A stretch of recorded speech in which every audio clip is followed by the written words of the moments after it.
हलचल TV network और आप देख रहे हैं हलचल टीवी न्यूज़। हर हलचल पर नजर, हर हलचल की खबर। नमस्कार दर्शक मित्रों, हलचल टीवी न्यूज़ में आपનું हार्दिक સ્વાગત છે।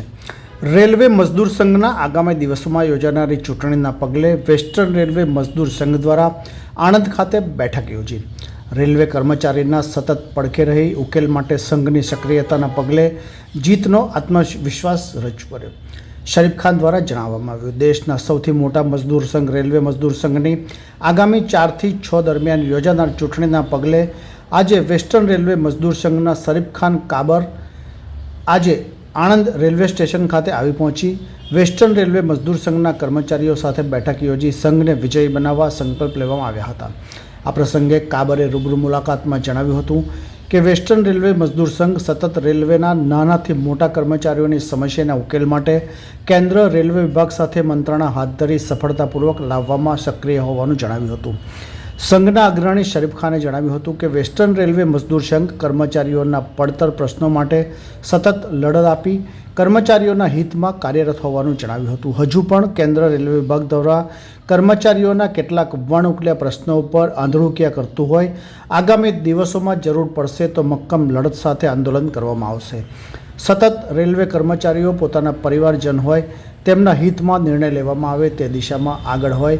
આગામી 4 થી 6 દરમિયાન યોજાનાર ચૂંટણી જંગમાં વેસ્ટર્ન રેલવે મજદૂર સંઘ પુનઃ વિજયી બનશેનો આત્મવિશ્વાસ વ્યક્ત કર્યો હતો। કાબરભાઈએ કહ્યું તેમ ભારતીય રેલો પર 4, 5, 6 ડિસેમ્બર ગુપ્ત મતદાન રેલ કર્મચારી ભારતીય રેલો પર 13 લાખ લગભગ કર્મચારી છે। વેસ્ટર્ન ઝોનમાં પણ રાજકોટ, રતલામ, ભાવનગર, અમદાવાદ, વડોદરા, મુંબઈ આ બધા ડિવિઝનમાં જે વેસ્ટર્ન રેલવે મજદૂર સંઘના અમારા સાનિધ્યમાં છે ત્યાં ગુપ્ત મતદાન થશે 4, 5, 6। અમે હું ને ભાઈ કાબરજી 4 દિવસથી અમે ચૂંટણી પ્રચાર માટે ફરી રહ્યા છીએ। અમે સૌપ્રથમ ઉજ્જૈન ગયા, ત્યાં મહાકાલજીના દર્શન કર્યા, ત્યાંથી અમે ઇન્દોર ગયા, ત્યાંથી અમે રતલામ આવ્યા, રતલામથી પછી અમે દાહોદ આવ્યા, દાહોદથી અમે ગઈકાલે વડોદરામાં બહુ મોટી મિટિંગ થઈ, એમાં બી વધુ પ્રેસ હતું આપણું અને ભારી સંખ્યામાં કર્મચારીઓ હતા।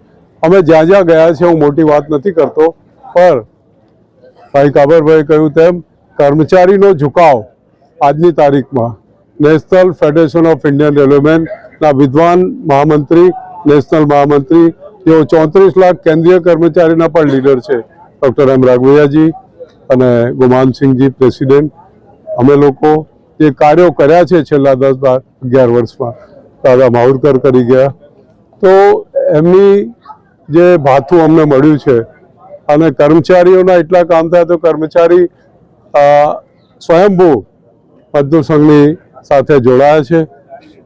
ઉજ્જૈન, રતલામ અને ઇન્દોરમાં બીજી યુનિયનમાં કાર્ય કરતા જે એમના હોદ્દેદારો છે એ પણ ભાઈ કાબરજી અને અમારી હાજરીમાં વેસ્ટર્ન રેલવે મજદૂર સંઘમાં જોડાયા છે અને કર્મચારીઓએ એ નિર્ણય કર્યો છે, પ્રણ કર્યો છે કે અમે વેસ્ટર્ન રેલવે મજદૂર સંઘ કોઈ અમારા ચહેરા જોઈને વોટ નહીં આપે, પણ જે કાર્યો અમે કર્યા છે એ કાર્યોને લઈને કર્મચારી મોટી સંખ્યામાં દરેક કેટેગરીના કાર્યો, એમાં કોઈ કેટેગરી રેલવેમેનની બાકી નથી, તો એ થયા છે એટલે કર્મચારી ખુશ છે।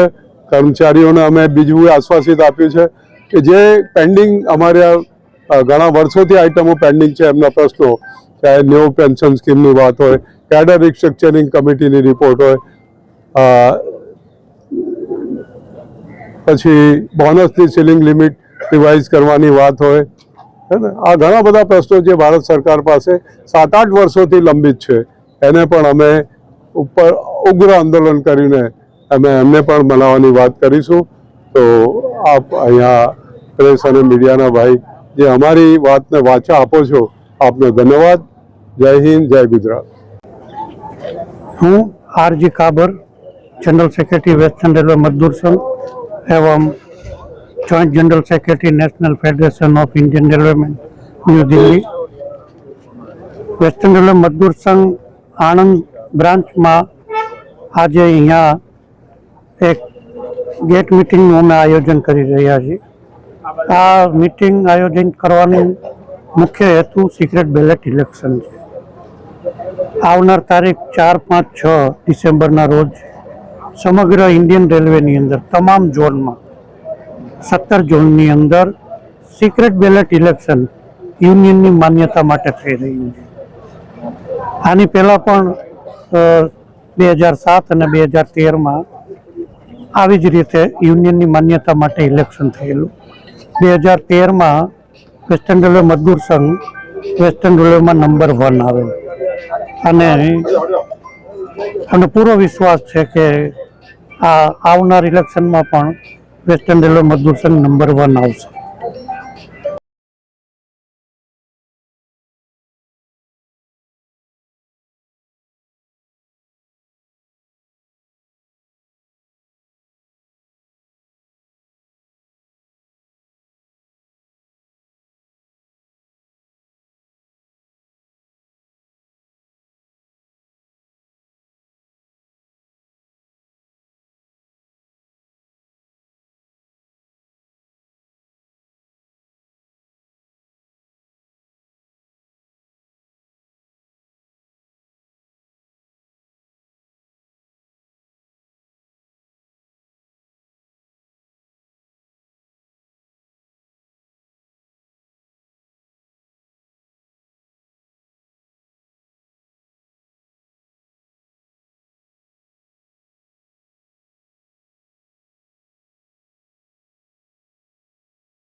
ये है हलचल टीवी नेटवर्क और आप देख रहे हैं हलचल टीवी न्यूज़।